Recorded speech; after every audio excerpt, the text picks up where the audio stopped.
탄생 이야기의 중심 인물은 천사와 요셉과 마리와 목자들과 동방 박사들입니다. 천사는 무대 중심에서 구세주의 탄생을 알리고 요셉에게는 태어날 아기의 이름을 예수라고 지어주었습니다. 천사장 가브리엘이 마리아에게 나타나 성령으로 잉태된 아이는 지극히 높으신 이의 아들이 될 것이라고 말씀하셨습니다. 하나님의 선택을 받은 마리아는 감사와 함께 그녀의 입에서 아름다운 찬송이 흘러나왔습니다. 누가복음 1장 46절부터 48절입니다. 다 같이 읽겠습니다. 마리아가 이르되 내 영혼이 주를 찬양하며 내 마음이 하나님 내 구주를 기뻐하였음은 그의 여종의 비천함을 돌보셨음이라. 보라 이제 후로는 만세의 날을 복이 있다 일컬이리로다. 동방박사가 새로 태어난 왕을 경배하기 위해 예물을 들고 멀리서 예루살렘을 찾아와 이런 말을 했습니다.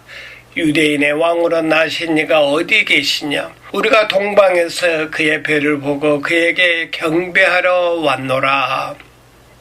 들에서 양을 치던 목자들은 천사들의 노래를 들은 후 서둘러 아기 예수를 찾으러 나섰습니다. 예수를 찾은 후 누가복음은 기록하길 마리아와 요셉과 구에 누인 아기를 찾아서 보고 천사가 자기들에게 이 아기에게 대하여 말한 것을 고하니. 예수 탄생 이야기의 주인공들은 모두가 중요한 말을 한마디씩 하고 있습니다. 그런데 요셉은 말이 없습니다. 가브리엘 천사는 기쁜 소식을 전했고 마리아는 아름다운 노래를 불렀으며 동방 박사는 아기 예수께 경배했습니다. 목자들은 천사의 메시지를 전했습니다. 그런데 요셉은 말이 없어요. 요셉이 예수님 탄생에 대해 아무 말도 하지 않았다는 것이 놀랍지 않습니까? 오늘 성경을 보아도 요셉이 말을 했다는 기록이 없습니다. 사복음서를 아무리 찾아보아도 예수님의 육신의 아버지 입에서 나온 말 한마디도 성경은 기록하지 않고 있습니다. 그러나 말보다 행동이 더 큰 목소리가 될 때가 많습니다. 요셉의 침묵을 통한 그의 행동은 오늘 우리에게 세 가지 중요한 교훈을 주고 있습니다. 첫째로 요셉은 의로운 사람이었습니다. 마태복음 1장 18절입니다. 다 같이 읽겠습니다. 예수 그리스도의 나심은 이러하니라. 그의 어머니 마리아가 요셉과 약혼하고 동거하기 전에 성령으로 잉태된 것이 나타났더니. 젊은 요셉에게 위기가 닥쳐왔습니다. 아름다운 소녀와 약혼을 하고 새 신부를 맞이하기 위해 열심히 일하면서 결혼 준비를 하고 있습니다. 요셉은 사랑에 빠져 있습니다. 그는 마리아가 자기를 사랑한다고 믿고 있었습니다. 그런데 약혼녀가 결혼을 하기도 전에 임신했다는 소식이 들려옵니다. 배신감과 함께 마음에 큰 상처를 입었을 것입니다. 이런 상황에서 요셉은 어떻게 반응을 해야 합니까? 마리아의 임신에 대해 나팔을 불고 다녀야 합니까? 아니면 그녀에게 돌을 던져야 할까요? 임신을 했다는 그녀의 이야기는 믿을 수가 없었습니다. 성령으로 임신을 했고 태어날 아이는 하나님의 아들이라고 하지만 이것은 하나님을 모독하는 일입니다. 마리아에게 간음죄를 적용해 돌을 던질 수 없다면 그녀에게 신성모독으로 돌을 던질 수 있습니다. 그러나 요셉은 자비의 길을 선택했습니다. 19절입니다. 다 같이 읽겠습니다. 그녀의 남편 요셉은 의로운 사람이라 그를 드러내지 아니하고 가만히 끊고자 하여. 천사의 방문을 받기 전입니다. 요셉은 자비의 길을 선택했습니다. 악을 행하지 않았습니다. 분노하지도 않았습니다. 어떻게 이런 일이 나에게 일어날 수 있을까? 아버지는 누굴까? 여러 생각들이 오고 갔지만 그러나 성경은 요셉이 아무 말도 하지 않았다고 기록하고 있습니다. 그는 이웃 사람들에게 말할 수도 있습니다. 친구들에게 배신감을 털어놓을 수도 있습니다. 그러나 요셉은 마리아가 상처 입는 것을 원하지 않았습니다. 그는 의로운 길, 즉 자비의 길을 선택한 것입니다. 오늘 우리는 의로운 요셉을 통해 많은 것을 배울 수 있습니다.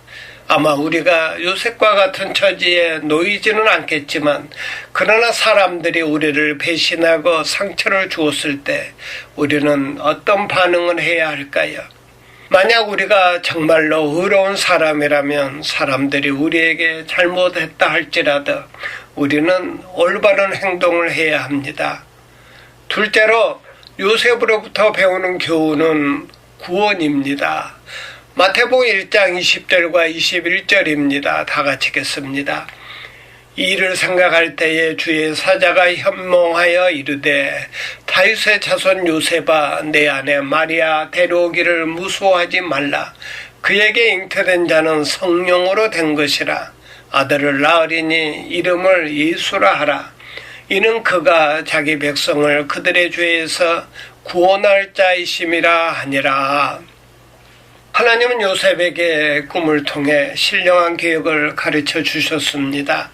요셉은 다윗의 자손이여 의로운 사람이기 때문에 하나님은 그에게 메시아를 키우는 귀한 일을 맡겼습니다. 하나님은 요셉에게 마리아의 아들은 자기 백성을 그들의 죄에서 구원할 자가 될 것이라고 말씀하셨습니다. 사실 예수라는 이름은 히브리 말로 예수와 뜻은 주는 구원이십니다. 혹은 구세주라는 의미를 갖고 있습니다. 예수의 이름에서 우리는 예수님께서 왜 이 땅에 오셨는지 그의 사명을 배우게 됩니다. 예수님은 자기 백성을 그들의 죄에서 구원하기 위하여 오셨습니다.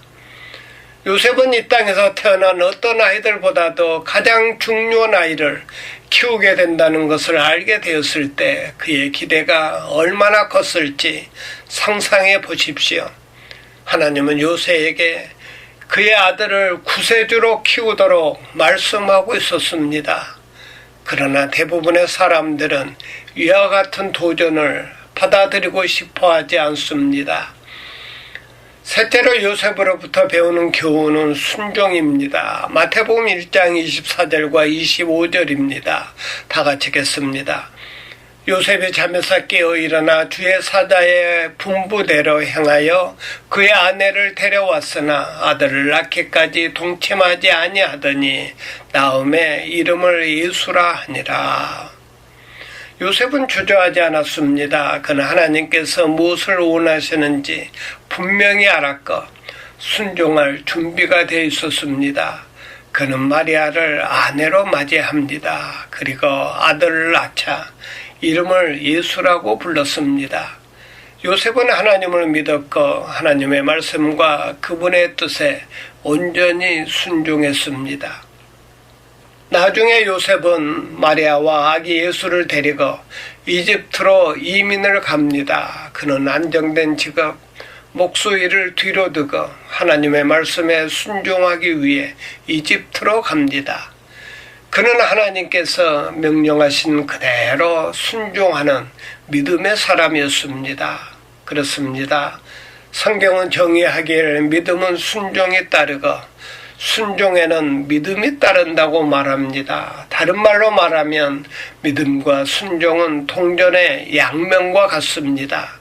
우리는 순종 없이 믿음을 가질 수 없고 믿음 없이 순종할 수가 없습니다.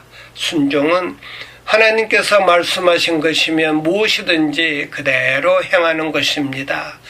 만약 우리가 기꺼이 하나님께 순종할 준비가 되어 있지 않다면 우리의 믿음은 쓸모가 없습니다. 사랑하는 여러분, 오늘 우리가 요셉으로부터 배운 교훈들을 우리의 삶에 그대로 적용한다면 이번 크리스마스는 우리에게 큰 축복이 될 것입니다. 여러분은 의로운 사람이 되셨습니까?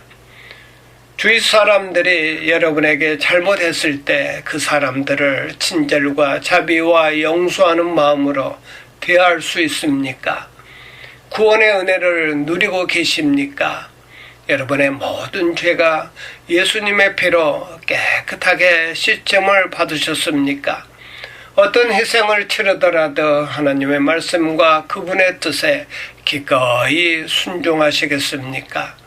의로운 사람 요셉을 본받아 많은 말보다 행동으로 거룩한 길을 걸어가는 복된 성도가 되시길 바랍니다. 아멘.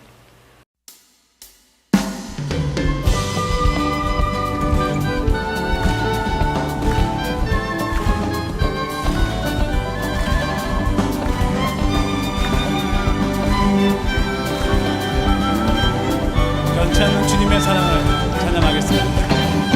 변찮은 주님의 사랑과 거룩한 보혈의 공로를 우리가 찬양을 합시다. 주님을 만나볼 때까지 예수는 우리를 깨끗게 하시는 주시니 그의 피 우리를 눈보다 더 희게 하셨네. 우리를 깨끗게 합디는 무궁한 생명의 물일새 생명을 구원한 증거를 주님을 찬양합시다. 하나님 찬양을 합시다. 예수는 깨끗게 하시는 주시니 그의 피 우리를 눈보다 더 희게 하셨네. 주님의 깨끗한 보혈을 날마다 입으로 간증해 담대히 싸우며 나가세.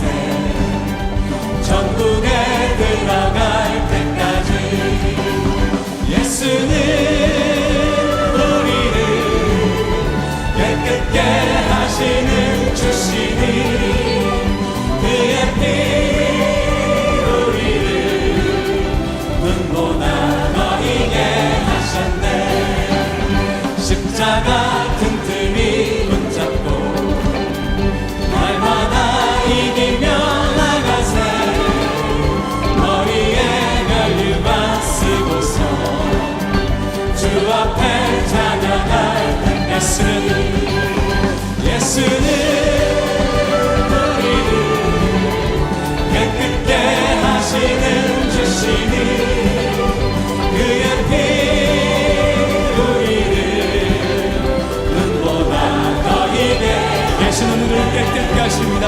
예수는